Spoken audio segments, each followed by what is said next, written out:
Hello again and welcome to Ndudu by Fafa.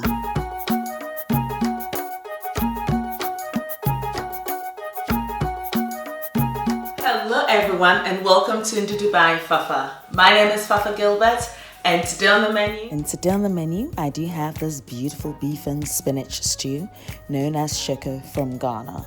It's a must try and a very easy recipe to follow. But yes, I hope you actually do enjoy this episode and watch to the end.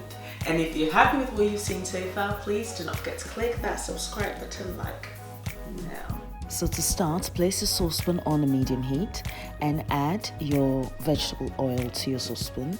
Warm this up for about 2 to 3 minutes and then add your chopped onions and fry for about 3 minutes.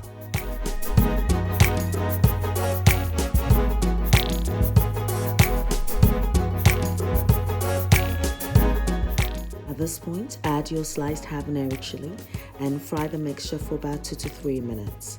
This would allow the flavors of both the habanero chili and onion actually infuse into the oils, which is exactly what we need to move to the next step. At this point, I've actually got 350 grams of sliced sirloin steak, and I'm going to be frying the sirloin steak in this mixture for about 8 minutes.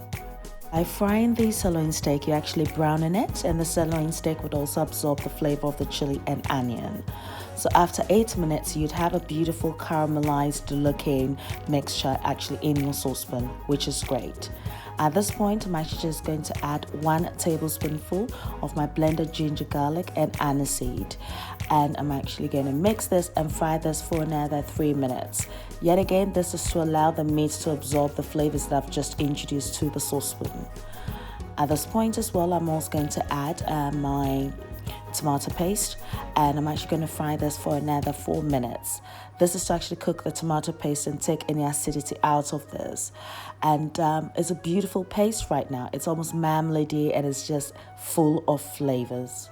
At this point, I've actually blended 420 grams of fresh tomatoes.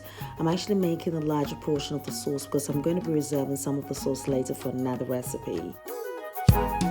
So mix everything till it's well combined, and I'm going to be frying this for about 25 to 30 minutes, yet again on a medium heat, and this would allow the flavors to actually build up gradually. Now 10 minutes into my cooking time, I've actually added half a shrimp stock cube to my mixture, and I'm going to mix everything together. I'm going to slow cook this for another 15 to 20 minutes. And whilst actually cooking your sauce, ensure that you do check it every 5 minutes by stirring it. This will prevent the bottom from actually catching, and you just repeat this process until you have that beautiful thick paste. So now 20 minutes into my cooking time, I'm actually just going to add my salt to taste and mix everything together yet again and cook further for another 5 to 10 minutes. So this is actually a straightforward sauce. Now depending on how thick you want your sauce, you can actually cook this for up to about 45 minutes to have a darker, richer looking sauce. But for this recipe, I still need it a little bit on the fresh side. So yes, I think this is the perfect consistency I'm actually looking for now, which is like a thick whipping cream consistency here now. Now I did mention earlier that I actually made the sauce a lot more because I was going to reserve half of it for another recipe that I'm actually working on. So now that my sauce is ready, I'm actually now moving quickly to my spinach. I'm actually using baby spinach here, and I've just boiled the kettle and I'm actually pouring the hot water over the spinach. This would actually cook the spinach, and I'm only going to be doing this for 30 seconds. I'm going to mix everything together, and I'm actually going to drain that hot water immediately after 30 seconds and run this whole mixture under very cold water. This is my secret on how I keep my spinach very green. And also it means that you keep the nutrients, you're not overcooking it, and the nutrients actually kept in. So the cold water also stops the spinach from cooking any further, and it just retains that beautiful deep green color. Look at that, it's just beautiful. That's it.